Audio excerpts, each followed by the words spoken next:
we're such haters. There's just so much just Yes. Yes. hatred Yes. that now looking back, it's like maybe we shouldn't have hated him that much.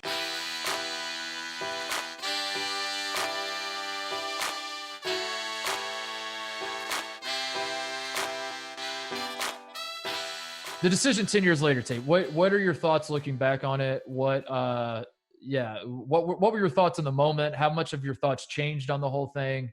How do you see the importance of the decision now that we're 10 years into Yeah, this?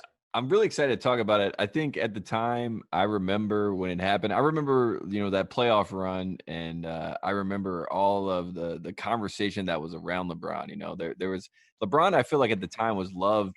I mean, I know that I was pulling for LeBron. I feel like everyone at the time, like the zeitgeist, is kind of like, this is the guy that we're pulling for, and yet somehow Kobe Bryant was just like extending his tenure when LeBron was supposed to be that guy. Like in 2007, it was supposed to be LeBron, and then Tim Duncan's kind of like, no. And then, and then Kobe Yeah. comes back and is like, no. So like every time you thought it was going to be the time to see the new guy like kind of take over, it was kind of just pushed off to the next time. And it wasn't LeBron's fault at any level. It was because Derrick Rose at the time, people forget, in my opinion, was the best player in the league. And Derrick Rose, in my opinion, it's okay. All right, that's all right. It's okay. That's right. It's my I'm opinion. entitled to my opinion. I'm Yeah. entitled to my opinion. That's just what I thought at the time. I thought that Sir, LeBron. this is America, and I'm allowed to have opinions. So I how thought about you that shut I the thought hell that up? LeBron James was going to go to Chicago.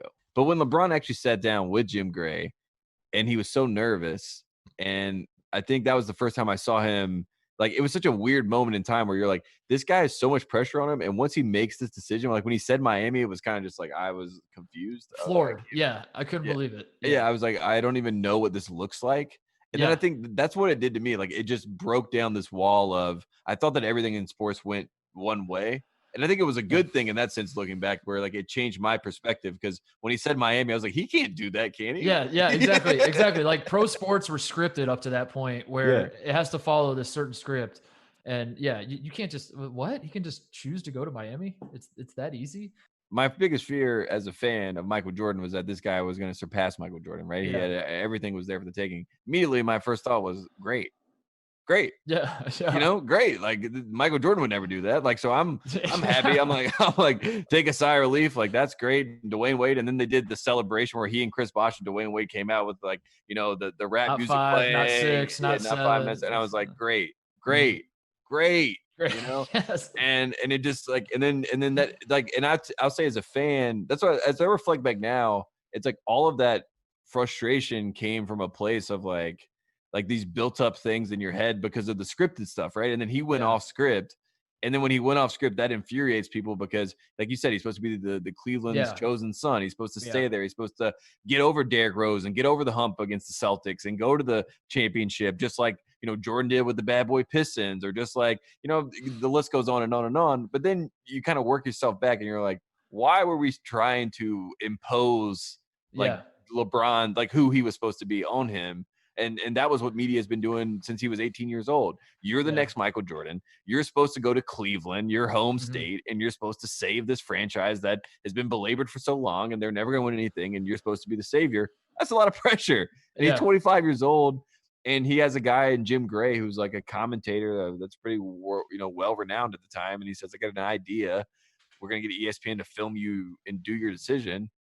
It's like, that sounds great. And as far as Pat Riley getting LeBron and Chris Bosh and Dwayne Wade to buy into being teammates, that Yeah. is one of the greatest manipulations of the mind, or whatever you want to call it. Like one of the greatest, like, let's buy into something together.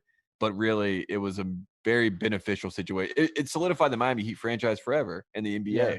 There's not that many teams that have won titles, and the Miami Heat now have 3. They And, should. Yeah. it's a pretty big deal. Someone should go back and broadcast like all the best games from that era, because I feel like it'd be fun to revisit the big three Heat era, Yeah. the LeBron Heat era. Because now that we've all kind of calmed down, because I feel That's what like I mean. Yeah. most of Everyone's America just heated. hated them so much Yeah. that there was just no appreciation whatsoever.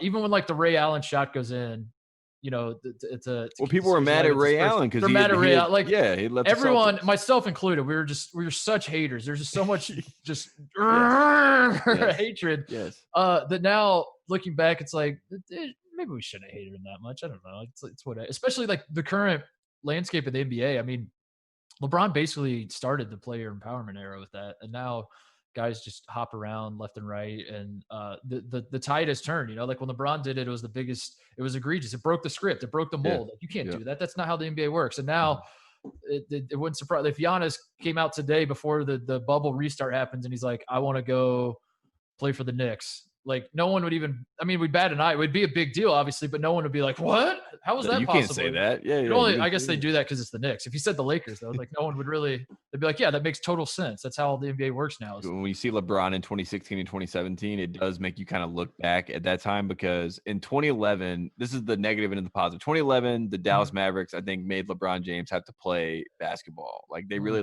put him in a position to say, hey, you got to do some basketball moves. This man do basketball. Go out there and do basketball, LeBron. You can just throw people out of the way. And then he worked on his post game. He developed. I feel like he developed his basketball game from 2011, 2012 a lot. And I don't know if it was for the Mavericks or whatever, for working with Pat Riley in the Miami Heat, whatever it was. He became the highest best player in basketball over that year. And then he goes into Boston when they're down 3-2 in Game 6, has 30 points in that first half, and he looked just absolutely locked in, like nothing we had seen before. He had been, quote unquote, whatever people want to say, these past years when he had lost, he wasn't all the way in. Whatever he was that night, it was something different. And that was the first time in this new iteration of Miami Heat where I was like, that's the LeBron I remember.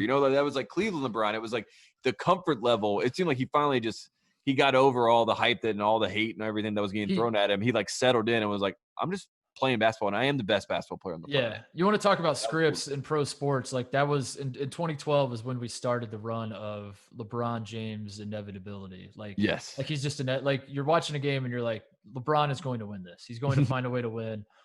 Which up till that point, it didn't exist. And I think that's why people were so like, that was the bulk of the criticism. He hadn't won a ring and all that kind of stuff. He couldn't close, but it made it fun to watch him because you really didn't know what was going to happen. And then like, after the 2012 season, like every game you're watching after that season, you're just like, yeah, they're going to win. They're going to win even when they lost to the Spurs in 14, I was still like honestly, enough time goes by, you could convince me that they didn't lose to the Spurs in 14 just because like it just became so inevitable that they won every time they went out there that like the idea of them losing was just preposterous.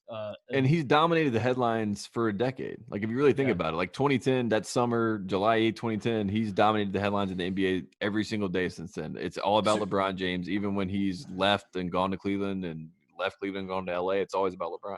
I always love LeBron talking about his time in Miami as like a college analogy, that he never went to college. I genuinely, when he brought up that, I was like, that's kind of cool. Cause then I think about like, he never made a recruiting announcement. He never got to pick his hat. And so that's kind of what the decision was. And then he never got to go to college. And he basically, that's a great point. He picked, I want to go to this school, quote unquote, and play with my friends. The Pat Riley School of Basketball, really. Yeah, and just dominate everybody. And I was there for 4 years, and then I went on, and then I lived the rest of my life. Like, that is pretty cool to think back on, like, that era. It's just like, that's LeBron's college. For the best access, perspective, and personalities in all of sports, follow us at Fox Sports on Twitter, Facebook, Instagram, and YouTube.